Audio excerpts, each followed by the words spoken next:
The Seamless Robe by Lillian de Waters, 1934. Continuation of the reading. Let those who sleep awaken and look up, and let those who feel chained by false beliefs break loose. Quote, return every man to his house, perfect understanding. Our only being is spirit. Our only home is the realm of divine peace, everlasting love, and the abundance of perfect good at hand. In the effulgence of this realization, we cannot conceive of treatments or prayers as being necessary. We cannot remember sickness, separation, loss, or depression. Here is this kingdom of supernal loveliness and well-being we have no memory of or belief in limitation, finity, or impermanence of any kind. Quote, for behold, I create new heavens and a new earth, and the former shall not be remembered, nor come into mind. Our treatment, in quotes, is the understanding that nothing is to be changed, nothing is to be added nor subtracted. We speak truth for the glory of God. It is our very nature expressing itself. We speak truth not because we lack, but because we have, not because we expect, but because we have received. We do not speak to heal the sick, nor to enlighten the ignorant, but that immortals may drink of the living water, the river of the water of life.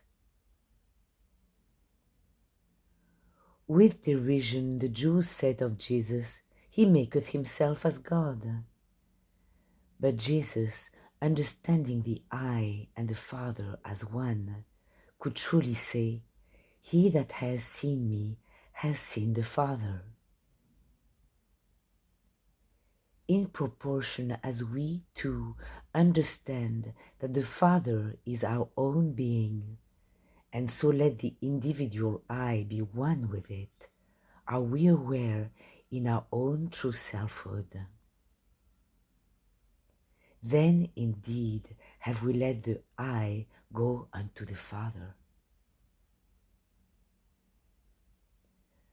We forget shortcomings and misunderstandings when we turn from them to real being. The man on the bed asleep need do nothing in order to lose the dream than awake. This will automatically take care of all the dream situations, no matter how difficult or how distressing they seem. He has not actually departed from his daily living and well-being, for he is in his room safe, well and happy. Similarly, our misunderstandings of life and their consequent discords and limitations will disappear as we are wakeful and mindful of perfection and live in accord with it. Quote, is there a God besides me? Yea, there is no God, I know not any. Then do we need to worry over past, present, or future conditions? Can anything stop or change life in its perpetual and ever-intelligent government? Do we need to concern ourselves with laws dealing with sin and punishment, ignorance and penalties? Not if our hearts are aflame with the gracious word of Jesus Christ. Quote, For God sent not his Son into the world to condemn the world, but that the world through him might be saved.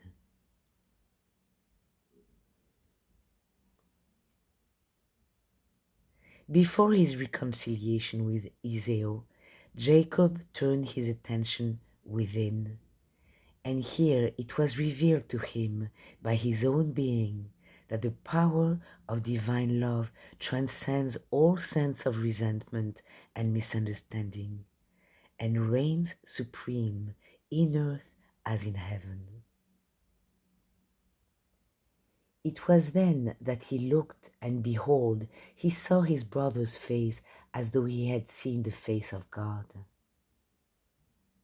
Quote, I have seen thy face as though I had seen the face of God, and thou wast pleased with me, were his gracious words to Esau.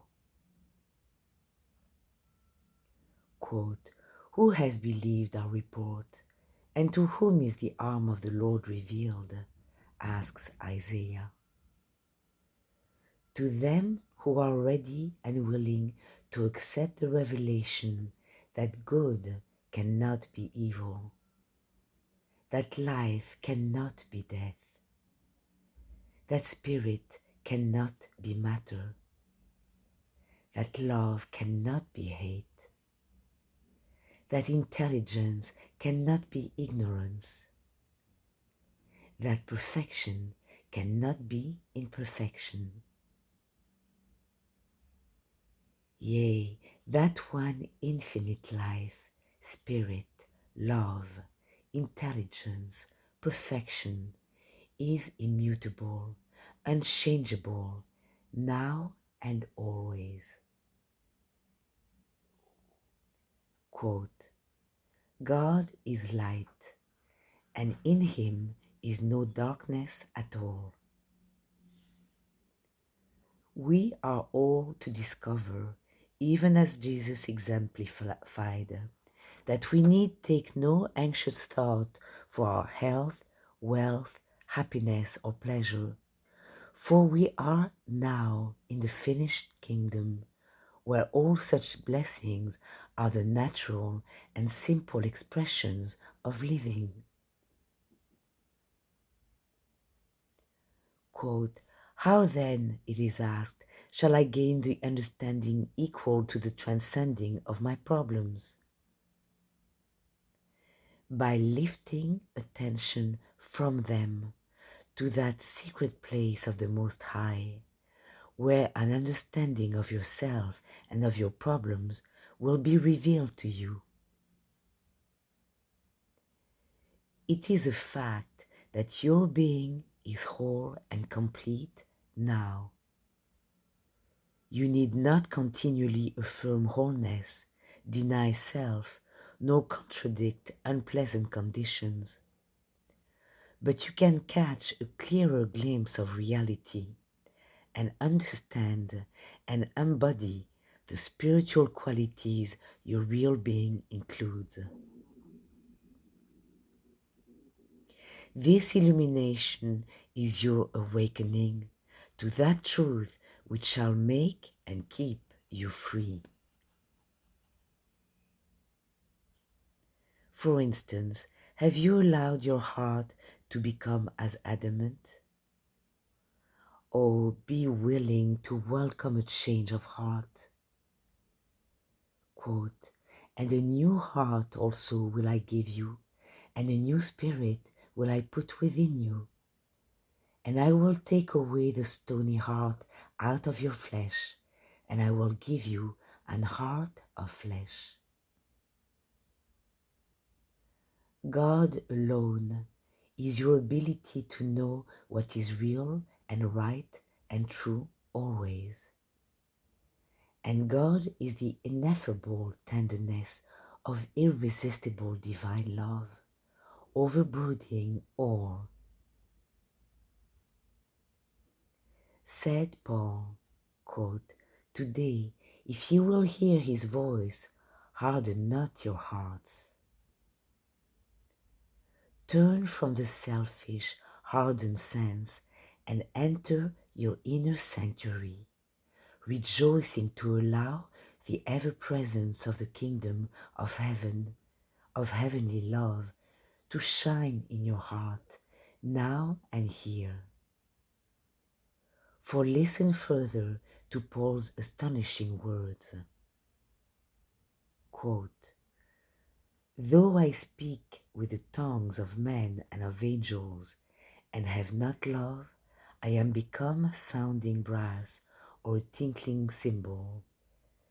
And though I have the gift of prophecy, and understand all mysteries and all knowledge, and though I have all faith, so that I could remove mountains, and have not love, I am nothing.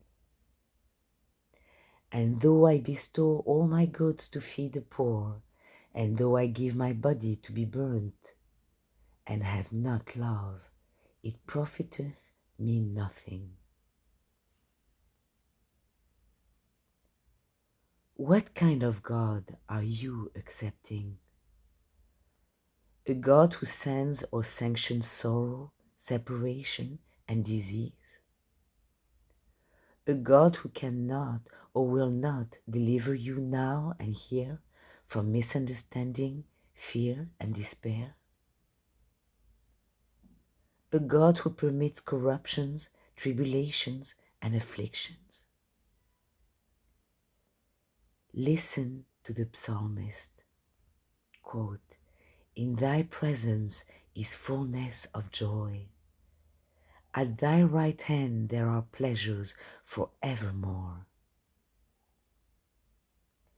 And Job discerned, quote, "If they obey and serve him, they shall spend their days in prosperity and their years in pleasures."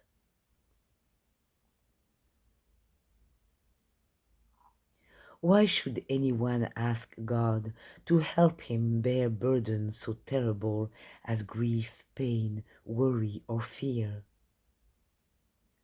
How could anyone ever persuade himself to believe in a God who requires man to suffer that he may be strong, to pray that he may be redeemed, or to die that he may be enter heaven? Beloved, now is the accepted time. Now is the instant to understand your own being and gain a wholesome perception of its requirements. Acquaint now yourself with your real being, and you will find peace. Understand that the natural and intrinsic qualities of the self are love, faith, purity, goodness, kindness, understanding, trust, and tenderness. When we are holding to bitterness, hardness of heart, fear, sorrow, and despair, we are turning from our perfection and holding to a sleep from which we can awaken. As Paul continues, quotes, "Now it is high time to awake out of sleep, for now is our salvation nearer than we believed. Behold, now is the day of salvation." Now is the instant to take your thought away from your problems as such and face God in yourself. Now is the instant to know perfection, harmony, holiness, your true God being, and all that it includes. The Christ truth is ever saying, "Come into the understanding of your nature, your real selfhood, which is spotless, boundless, free." Your real selfhood is understanding, power, love, goodness, yea, all that I am includes. When will error be dissolved and entirely fade from sight? It is asked. When we cease to recognize two powers, two creations. When we see our being as the divine, heaven in earth, and this moment as the eternal now. I am the way, said Jesus. Is our nature different from that of Jesus Christ? Not at all. Quote, I shall be satisfied when I awake with thy likeness, was the vision of David. To awake with his likeness is to understand and embody our true state of being, our true self, which knows only peace, bliss, and harmony.